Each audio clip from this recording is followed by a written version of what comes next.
Hello hello hello मेरे बच्चे, मैं हूं Shivani Miglani, a qualified company secretary by profession. और बहुत सारे बच्चे जो अभी 12th में हैं या जिन्होंने 12th के एग्जाम्स दिए होंगे, वो ये सोच रहे हैं कि मैम हमें भी सीएस बनना है, पर हमें ये नहीं पता कि सीएस कैसे बनते हैं, सीएस कौन कर सकता है और सीएस करके कैसी अपॉर्चुनिटीज जो है मार्केट में अवेलेबल है। तो आज ये आपकी बड़ी बहन, आपकी मेंटोर आपको पूरा सिनारियो समझाने वाली है कि आप एक क्वालिफाइड सीएस कैसे बन सकते हो। तो सबसे पहले सीएस की फुल फॉर्म कंपनी सेक्रेटरी। अगर देखा जाए तो हम एक कंपनी के सेक्रेटरी हैं। मतलब हमारा काम क्या है कि जितने भी लॉज उस कंपनी पर लगते हैं उन सारे लॉज को अच्छे से फुलफिल करना, क्योंकि एक कंपनी में जितने लॉज लगते हैं उनकी जो जिम्मेदारी होती है वो हमारे कंधों पे होती है। तो ये बहुत जरूरी है कि एक जो क्वालिफाइड सीएस है उसे सारे लॉज पता है और वो कंपनी के बिहाफ पे उन सारे लॉज को कंप्लाई कर रहा है। मतलब रिस्पॉन्सिबिलिटी छोटी नहीं है, जॉब जो है छोटी नहीं है।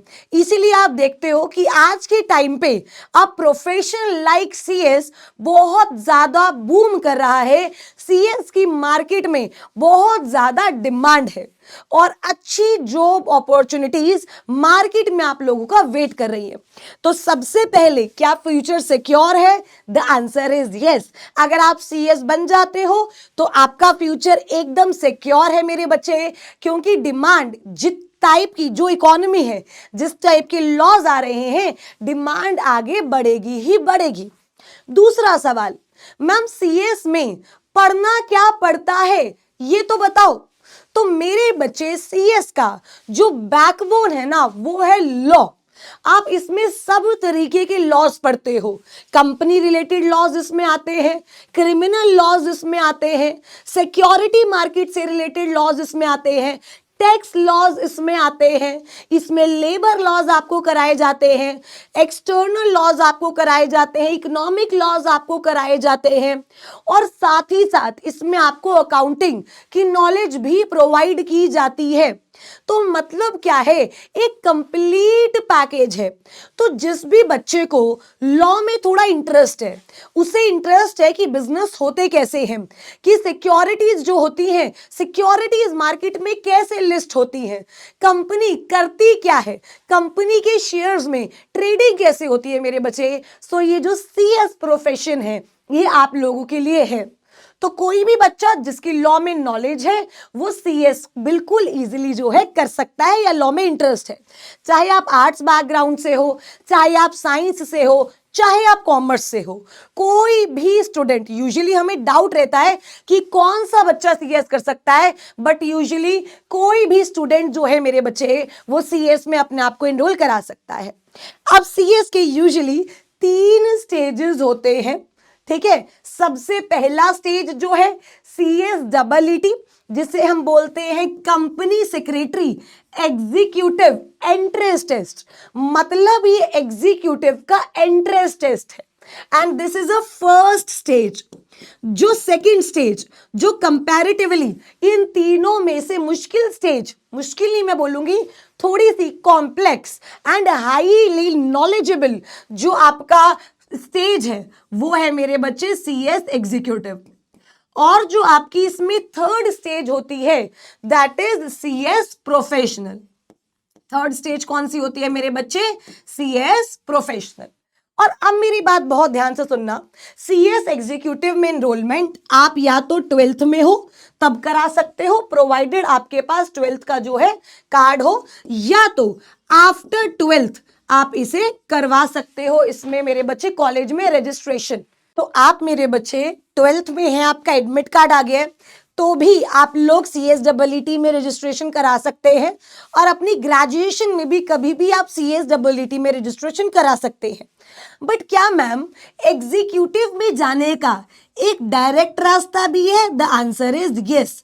After your graduation after graduation मेरे बच्चे आप लोग जो है वो डायरेक्टली एग्जीक्यूटिव में एडमिशन करवा सकते हैं, बट CSEET का एग्जाम कंपैरेटिवली इजी रहता है।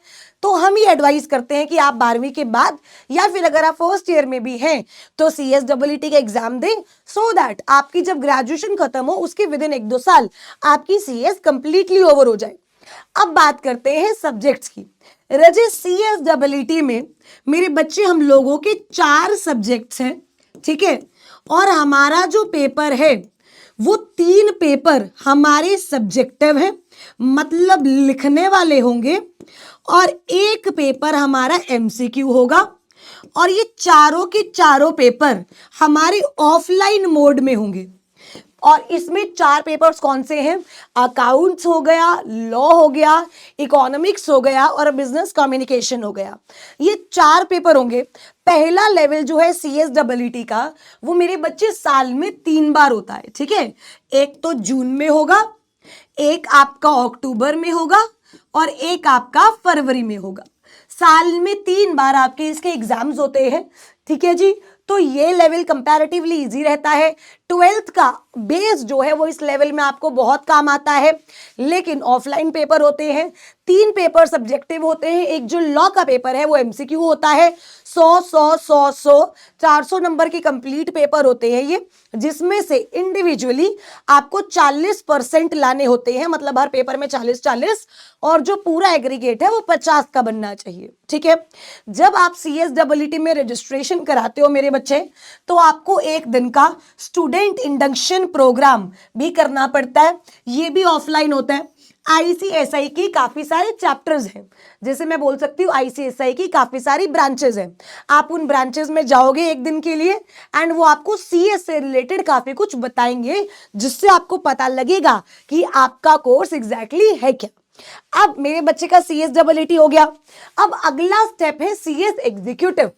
अब CS एग्जीक्यूटिव में मेरे बच्चे लॉ हावी हो जाता है, और CS एग्जीक्यूटिव साल में 2 बार होता है। प्रोफेशनल भी साल में 2 बार होता है, जून और दिसंबर। एग्जीक्यूटिव भी 2 बार होता है, जून और दिसंबर। बस CSEET 3 बार होते हैं। अब CS एग्जीक्यूटिव में भी हमारे जो है वो 2 ग्रुप्स होते हैं, ठीक है।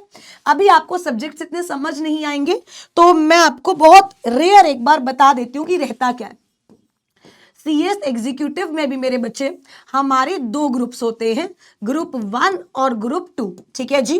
ग्रुप 1 में मेरे 4 सब्जेक्ट्स हैं, एक अकाउंट्स का है और बाकी तीनों लॉ के हैं। और ग्रुप 2 में भी हाँ तीनों ही सब्जेक्ट्स लॉ के हैं, जिसमें टैक्स आ जाता है।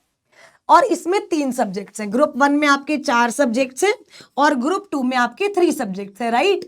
तो अगर आपको दोनों ग्रुप साथ में देने हैं, ये भी आपकी चॉइस होती है कि जून या दिसंबर में आप दोनों ग्रुप साथ में दे दो। अगर आपको एक एक ग्रुप करके देना है तो आप एक एक ग्रुप करके भी दे सकते हो। एंड सेम जब आप एग्जीक्यूटिव क्लियर कर लेते हो तो आप प्रोफेशनल में आते हो, जिसमें अगेन दोनों ग्रुप्स होते हैं आपके पास, उसमें भी लॉ हावी रहता है, ठीक है जी। अब लॉज काफी सारे, जैसे मैंने आपको बोला कंपनी लॉ आपके पेपर में है, लेबर लॉज आपके एग्जाम में है, जर्नल लॉज आपके पेपर में है, इकोनॉमिक लॉज आपके पेपर में है, टैक्स लॉज आपके पेपर में है, सिक्योरिटीज लॉज आपके पेपर में है, ठीक है, चाहे फिर वो एग्जीक्यूटिव हो या फिर वो प्रोफेशनल हो। अब मैम एक बात बताओ, हमें अगर, क्योंकि सबसे पहले हमें CSEET में रजिस्ट्रेशन कराना है, तो बच्चे जब आप ICSI.edu की वेबसाइट पर जाएंगे तो वहां जाके आप अपना रजिस्ट्रेशन करा सकते हैं। 7500 रजिस्ट्रेशन फीस होती है। उसके बाद जब आप एग्जाम फॉर्म फिल करेंगे तो आपसे एग्जाम की फीस शायद जो लगभग 1500 रुपए होती है वो आपसे और ली जाएगी। ध्यान से, रजिस्ट्रेशन फीस अलग होती है और एग्जाम फॉर्म की फीस अलग होती है। रजिस्ट्रेशन मतलब आप CST देने के लिए एलिजिबल हो, एग्जाम फॉर्म मतलब कि अब आपको एग्जाम देना है। लाइकवाइज एग्जीक्यूटिव की जो रजिस्ट्रेशन फी है वो 18,900 है। अगर आप डायरेक्ट एंट्री से जाते हो तो वो 23,900 है। एंड ऑब्वियसली इसकी भी एग्जाम फीस जो होगी वो अलग होगी। तो ये जो कोर्स है मेरे बच्चे, इस कोर्स को आप बहुत ज्यादा एक्सपेंसिव कोर्स नहीं बोल सकते हो। लगभग से लगभग 40 से 50,000 में आपका ये पूरा कोर्स कंप्लीट हो सकता है। मैं राउंड अबाउट बोल रही हूं, 10-12 हजार ऊपर नीचे जा सकते हैं। 50,000 तक में आपका ये कंप्लीट कोर्स जो है वो हो सकता है। क्योंकि यूजुअली बच्चों को ये रहता है कि मैम जो कोर्सेज है वो बहुत महंगे हैं, अगर वो हमें ये एश्योरिटी दे रहे हैं कि वो हमें कमा कर भी देंगे, बट अभी हम उन कोर्सेज को करना ही नहीं चाहते। बट रजे कंपनी सेक्रेटरी ये एक ऐसा कोर्स है जो आप कम से कम पैसों में कर सकते हो और जिसका रिटर्न आपको फ्यूचर में 100x मिलेगा। Being a CS I can vouch on it. अब ट्रेनिंग्स की बात कर लेते हैं। जैसे आप CSEET में रजिस्ट्रेशन कराओगे, आपको एक दिन का स्टूडेंट इंडक्शन प्रोग्राम करना पड़ेगा, ऑफलाइन ही होगा ये। जब आप एग्जीक्यूटिव में रजिस्ट्रेशन कराओगे, ईटी क्लियर हो गया, अब एग्जीक्यूटिव में रजिस्ट्रेशन करा रहे हो, उसके भी 30 दिन के अंदर अंदर आपको रजे TDOP करना पड़ेगा। TDOP in the sense 3 days induction programme. TDOP को क्या बोल सकते हैं? 3 डेज ओरिएंटेशन प्रोग्राम। ठीक है जी, 3 दिन का होगा। इसके लिए भी आपको ICSI के सेंटर पे ही जाना पड़ेगा। और अब बात आती है प्रैक्टिकल ट्रेनिंग। आपको 21 महीने के लिए किसी कंपनी में या किसी फर्म में ट्रेनिंग करनी पड़ेगी।